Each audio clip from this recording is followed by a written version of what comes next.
campaigning for Ukraine's presidential election, Yulia Tymoshenko says she alone can save the nation from disaster. It is a refrain that has served her well in the past, but the voters no longer seem to be listening.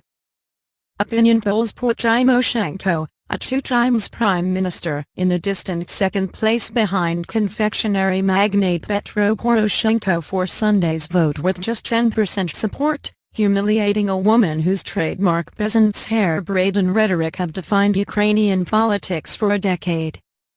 But her supporters, who insist the polls are wrong, and political analysts say it would be rash to write off Tymoshenko, whose ambition and self-belief appear undimmed by health problems and by a jail sentence that ended in February.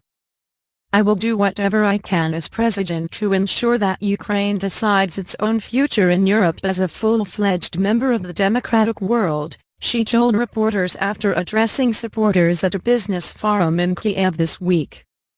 In typically combative mood, she called for a referendum on joining NATO and the European Union as part of a campaign she said could force Russia to reverse its annexation of Crimea and to stop meddling in mainly Russian-speaking eastern Ukraine. Her promises of tax reform and a crackdown on corruption drew enthusiastic applause from supporters, mostly small businessmen from more nationalist-minded Western Ukraine. "I don't understand those who say she is a divisive figure. She can unite our country. Her first language is Russian and she comes from the East," said Oleg Tymo, 44, a businessman from the far western city of Lviv near the Polish border.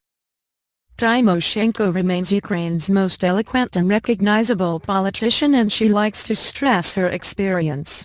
But at a time of yearning for change that may prove a handicap, not an asset.